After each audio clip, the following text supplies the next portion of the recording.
Making it last is all I care to do. You loving me, I loving you. Mothers and fathers, husbands and wives, sisters and brothers, friends for life, won't live in the past. All I wanna do now is making it last. Mothers and fathers, sisters and brothers, friends forever, strengthening the ties that keep us together. It's time for another conversation. Welcome to Making It Last podcast, where it's all about helping us to have better relationships, not just with ourselves, but with other people. And we have Edie Nathan with me this time around. She's a thought leader on grief and loss and trauma, and she's an author. Title, It's Grief, the Dance of Self-Discovery Through Trauma and Loss. Welcome, Edie. Oh, it's so good to be here. Thanks for having me. Tell me a little bit, though, about your book before we get into our conversation. It's a book that takes you on a journey for all the different kinds of grief that we experience in our lives. So it's not just for people who've lost a loved one. It's for people who are trying to figure out how to navigate what I call the big G's, which are the big griefs, right?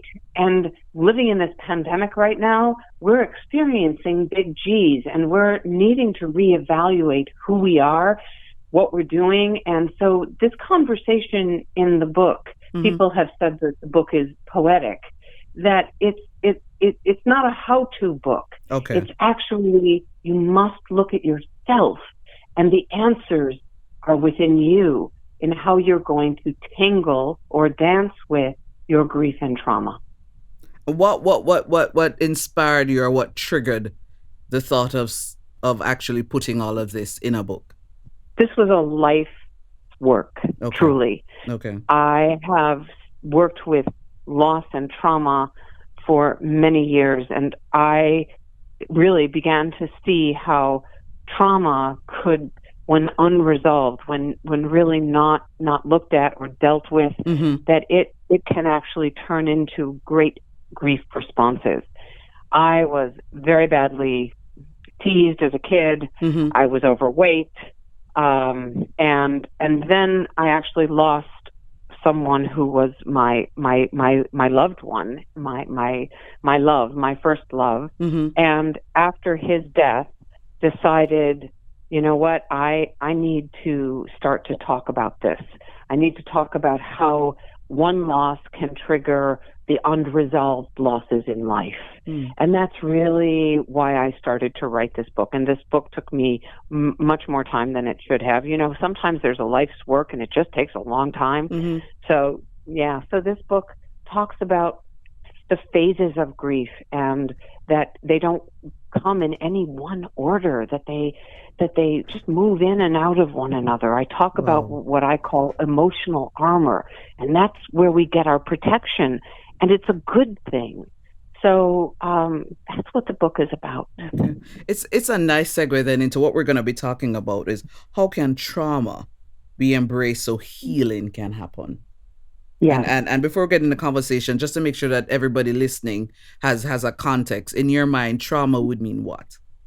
Trauma would mean an obstacle that you face that has often been done to you without a choice. Something that has happened to you that is without a choice.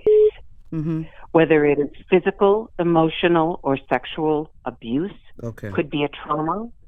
Surviving something that other people have not would be considered a trauma. It is often something that happens that is external, and we don't create it within ourselves, and it forever changes you, and it knocks your sense of safety and trust with the world. I know you've been enjoying the conversation, but we're going to take a little break and get a word from our sponsor.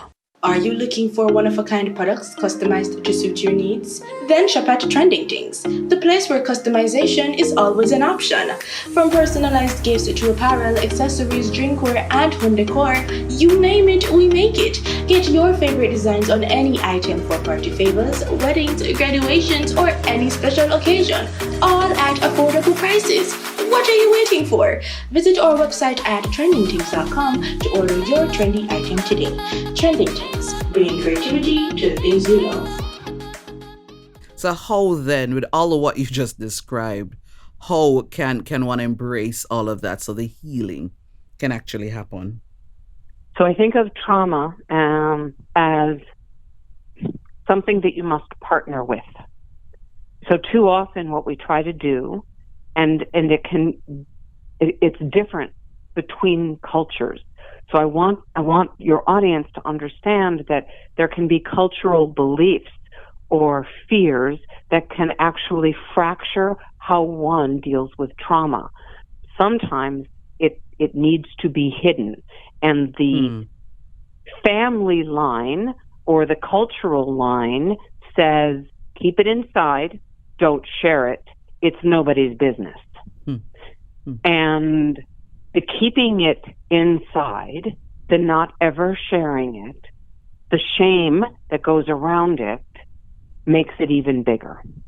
So part of coping, part of learning how to enhance your healing around trauma is to dance with it, is to own it, is to not be afraid of it and how it could fracture you, but to speak its truth.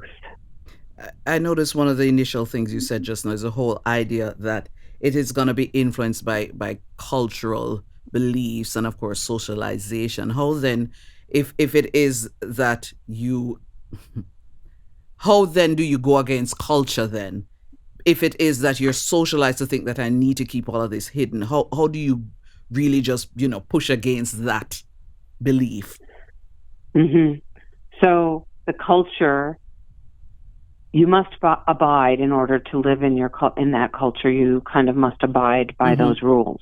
Right. But it doesn't mean that you cannot have other relationships outside of that culture that you may not be aware of their existence. Okay. Even. Okay. And it is about outreach. It is about, if you have access to a computer, beginning to do some research or reading other people's works from multiple generations, from multiple cultural perspectives, from multiple genders, so that, maybe male and female people who write, so that you can actually allow yourself to expand a definition, expand an idea, expand your choice to still be aligned with your culture, but not allow your culture to crush you in terms of your healing. There's somebody listening and they're probably saying, Edie, it's easy for you to say because you've probably gotten to that place or that level of self-awareness where you can actually do that. I'm still struggling through my loss. I'm still struggling through my trauma. What is your response to somebody like that? My first response is, yeah, you're right. I have worked on it. But if you think that it still doesn't haunt me at times, it does. It's just that the times that it comes in and is fearsome and feels like an enemy, what I know is that when I listen to it instead of avoid it, that I actually find some calming. And I've found safe people to speak with. And I'm not talking therapists, and I'm not necessarily even talking people who are of God or have spirit, but I'm talking about maybe even my mom, who's passed 21 years now. I'll talk to her, and I will calm myself just by knowing that her existence lives within me, even if her body is no longer here. Okay. I know you've been enjoying the conversation, but we're going to take a little break and get a word from our sponsor. So, the whole idea of a branding strategy sounded so exotic and so fancy to me. But After having several conversations with Neon, I now have a clearer understanding. I am sure of what my identity is, what it is that I want people to see Noreen Daly as. Thanks, Neon. Thanks, Splint. Visit them at wearesplint.com. I was, well, you somewhat answered it, but I'm going to ask it anyway. So somebody's Good. listening is saying, give me 2 or 3 things that because there are a lot of people who still shy away from talking to therapists. Yes.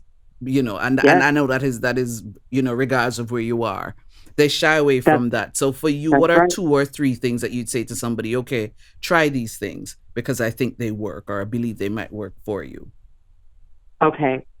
Number 1, start to write down whatever is going on for you and try to keep it, own it, have it as yours. And if writing is not your thing, and you don't have to be poetic, you can write 1 word down, you can write 2 words down.